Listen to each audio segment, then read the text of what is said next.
Did you hear about poor Walter out on Daniel Island? Lord, honey, it was a sorrowful thing, truly. The air still hangs heavy with it, like Spanish moss after a summer rain.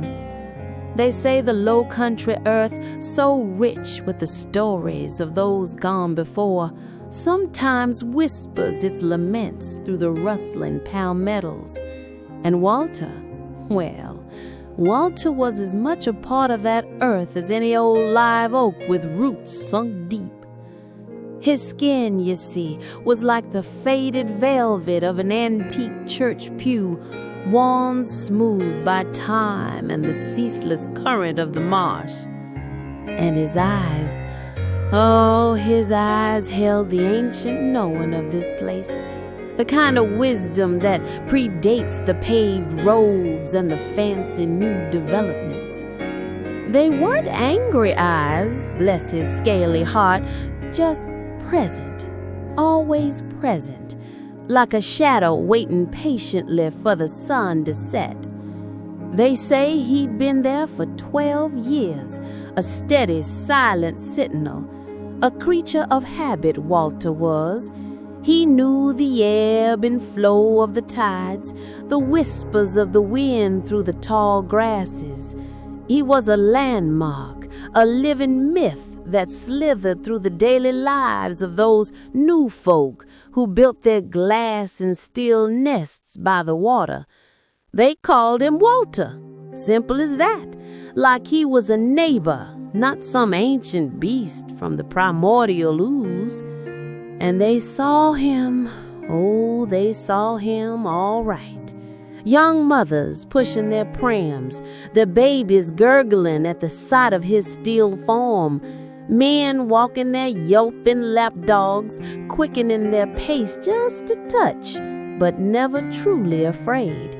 Children, too, fearless little sprites, pointing and whispering his name as if he were a character in a bedtime story. He was part of their brochures, can you imagine? Come live by the marsh where Walter keeps watch, they'd proclaim, oblivious to the deeper truth he represented. He was a bridge, you see, between their manicured lawns and the wild, untamed heart of this land, a quiet reminder that some things, some spirits, can never truly be tamed, only tolerated. But then came the sudden sharp silence.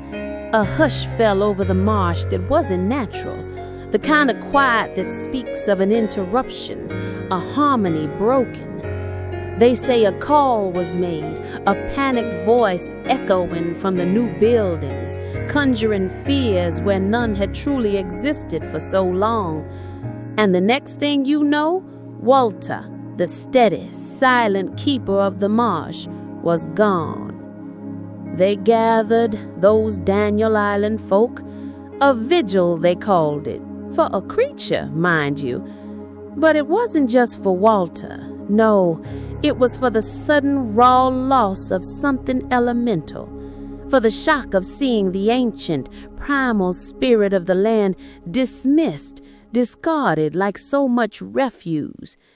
It was a lament, a mournful song for a piece of their newfound home that had been taken away, and with it a sliver of the wild magic they had, perhaps unconsciously, come to cherish. The air, even now, holds a touch of that sorrow, a warning maybe, that even in our brightest, newest places, the old ways, the old inhabitants, hold a power and a presence that we tamper with at our peril.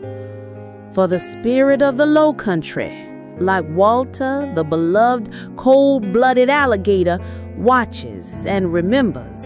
And sometimes, honey, it whispers its tales to those who are willing to listen.